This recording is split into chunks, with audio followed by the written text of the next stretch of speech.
हर भारतीय के जीवन में एक सवाल गूंजता है, क्या हमारा लोकतंत्र सच में हमारे लिए है या यह सिर्फ एक दिखावा बनकर रह गया है? आज हम उसी सच की परतें खोलेंगे जिन पर अक्सर चर्चा नहीं होती। आज हम बात करेंगे भारतीय राजनीति के उस अंधेरे सच की, उस स्याह पहलू की जिसे अक्सर चमकीली सुर्खियों और जोशीले नारों के नीचे दबा दिया जाता है।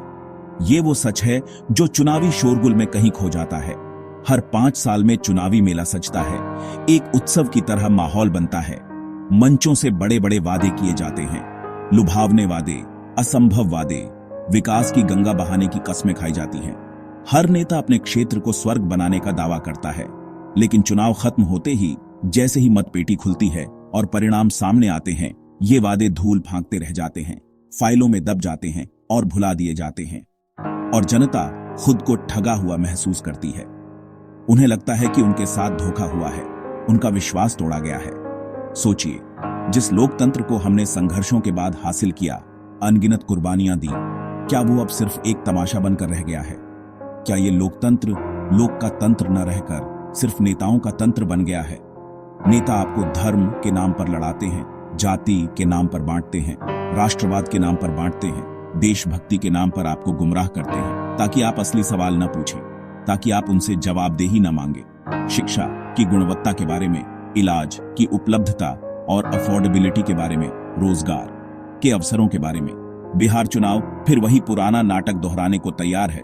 वही घिसे पिटे संवाद, वही झूठे वादे, पुराने चेहरे, वही नेता जो सालों से सत्ता में हैं, नए नारे, आकर्षक स्लोगन जो सिर्फ ध्यान भटकाने के लिए हैं, वही अधूरी बातें, वही वादे जो कभी पूरे नहीं होंगे। सवाल ये है कि हम, देश के नागरिक, भारत के लोग, इस तमाशे को कब तक चुपचाप देखते रहेंगे? कब तक हम इस धोखे को सहते रहेंगे? क्या हम अपनी आवाज उठाएंगे? अब कुछ चौंकाने वाले आंकड़ों पर नजर डालते हैं जो आपको काफी असहज कर सकते हैं। ये आंकड़े हमारे लोकतंत्र के उस पहलू को उजागर करते हैं जिस पर शायद हम बात करने से कतराते हैं। ये सिर्फ संख्याएं नहीं हैं, बल्कि हमारे सिस्टम में मौजूद कुछ गंभीर कमजोरियों की ओर इशारा करती है। 2024 में चुने गए 543 सांसदों में से 251 यानी लगभग 46% पर आपराधिक मामले हैं। ये कोई मामूली आरोप नहीं है। इनमें हत्या जैसे गंभीर अपराध, अपहरण, महिलाओं के खिलाफ जघन्य अपराध तक शामिल हैं। ये वो मामले हैं जो किसी भी सभ्य समाज को झकझोर कर रख देते हैं। यह प्रवृत्ति लगातार बढ़ रही है और यह चिंता का विषय है। यह सिर्फ एक साल की बात नहीं है, बल्कि एक पैटर्न है जो हमारे सामने है। 2009 में 30%, जो कि पहले से ही काफी ज्यादा था। 2014 में 34%, यानी इसमें और इजाफा हुआ। 2019 में 43% तक पहुंच गया और अब 2024 में यह आंकड़ा 46% तक पहुंच गया है।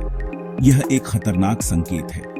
राजनीतिक दल बाहुबलियों को टिकट देना ज्यादा पसंद करते हैं, शायद इसलिए क्योंकि उन्हें लगता है कि ऐसे उम्मीदवार हर हाल में जीत सकते हैं, चाहे उनकी छवि कैसी भी हो। उन्हें लगता है कि ये लोग चुनाव जीतने की क्षमता रखते हैं। सत्ता में आने के बाद ये नेता कानूनी प्रक्रिया को प्रभावित करने की कोशिश करते हैं, अपने प्रभाव का इस्तेमाल करते हैं, जिससे न्याय की उम्मीद धूमिल पड़ जाती है और आम आदमी का विश्वास कमजोर होता है। जब कानून बनाने वाले ही कानून तोड़ें, तो यह एक गंभीर सवाल खड़ा करता है। तो आम आदमी न्याय के लिए कहां जाएगा? क्या उसके पास कोई और रास्ता बचेगा? क्या हमारी नैतिक जिम्मेदारी नहीं कि हम साफ छवि वाले, ईमानदार प्रतिनिधि चुने जो कानून का पालन करें और समाज के लिए एक मिसाल बने? क्या हम ऐसे नेताओं को चुनकर एक बेहतर भविष्य की नींव नहीं रख सकते? भारतीय राजनीति का दूसरा कड़वा सच है पैसे का बढ़ता हुआ प्रभाव। 2024 के चुनावों में 10,000 करोड़ रुपए से अधिक की नकदी, शराब, ड्रग्स और अन्य वस्तुएं जब्त हुईं। 2019 के मुकाबले 3 गुना ज्यादा। यह पैसा रैलियों, विज्ञापनों, भीड़ जुटाने और सीधे वोट खरीदने में खर्च होता है।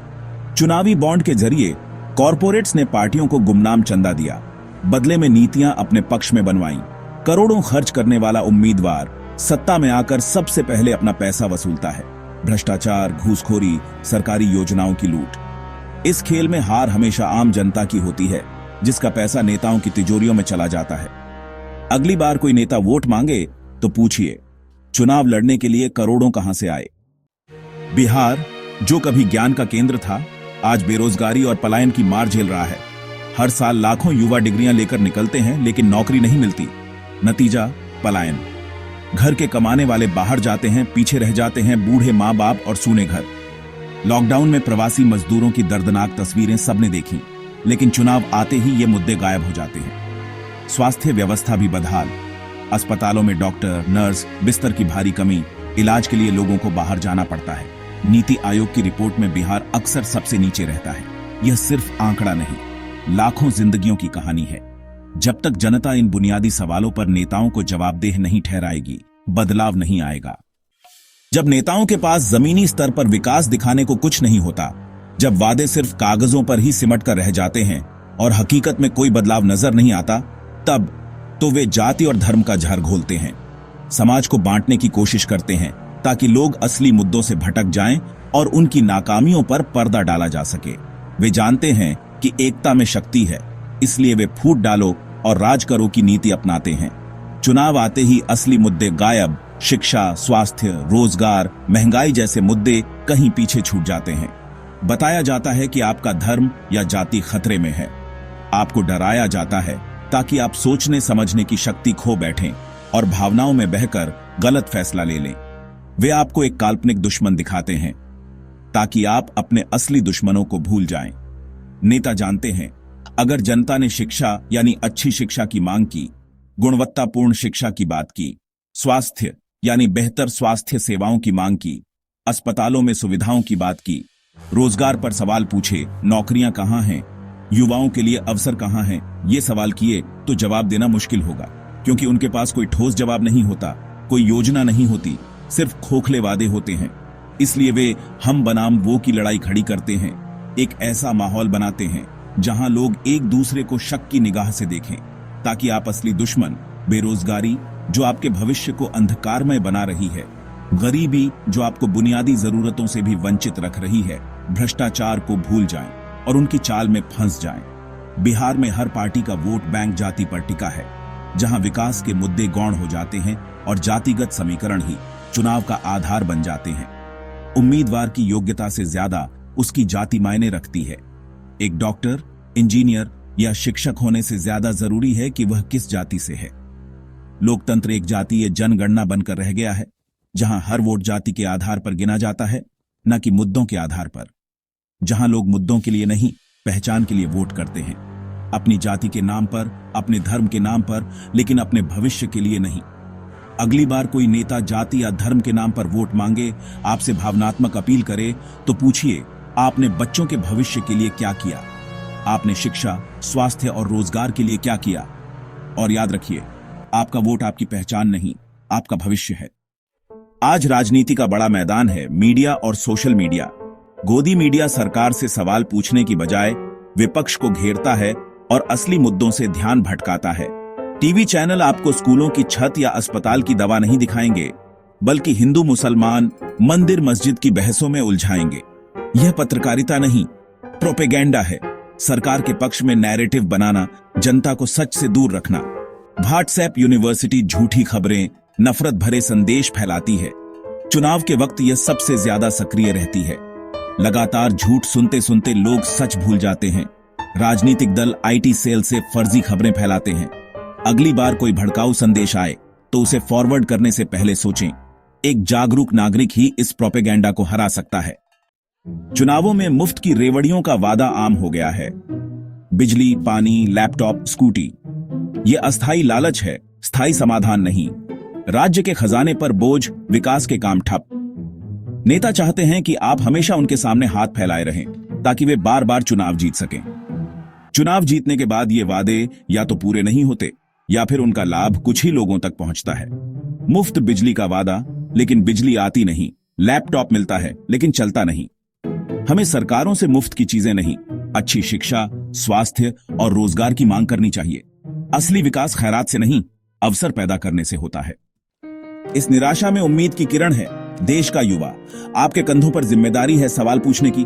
नेता से पूछिए, पिछले 5 साल में आपके लिए क्या किया? रोजगार, स्कूल, अस्पताल की हालत क्यों नहीं सुधरी? जाति धर्म के नाम पर बंटने से इनकार कीजिए। आपकी एकता ही आपकी ताकत है। सोशल मीडिया का इस्तेमाल जागरूकता फैलाने के लिए करें, नफरत के लिए नहीं। अपने दोस्तों परिवार को भी बताएं कि असली मुद्दों से कैसे भटकाया जा रहा है। लोकतंत्र में सबसे बड़ा अधिकार सवाल पूछने का है, इसे पूरी हिम्मत से इस्तेमाल कीजिए। भारतीय राजनीति एक चौराहे पर है, एक रास्ता अपराध, भ्रष्टाचार, नफरत की ओर, दूसरा विकास, समानता, भाईचारे की ओर। चुनाव का दिन सिर्फ छुट्टी नहीं, देश के भविष्य का चुनाव है। बिहार का चुनाव पूरे देश की राजनीति को दिशा देगा। क्या मतदाता अब असली मुद्दों पर वोट करेगा? उम्मीद मत छोड़िए, आज भी कुछ ईमानदार लोग हैं जिन्हें आगे लाना होगा। बदलाव एक दिन में नहीं आता, हर चुनाव उस संघर्ष का पड़ाव है। आपका एक वोट छोटा लग सकता है, लेकिन करोड़ों वोट मिलकर सबसे बड़ी सत्ता को भी बदल सकते हैं।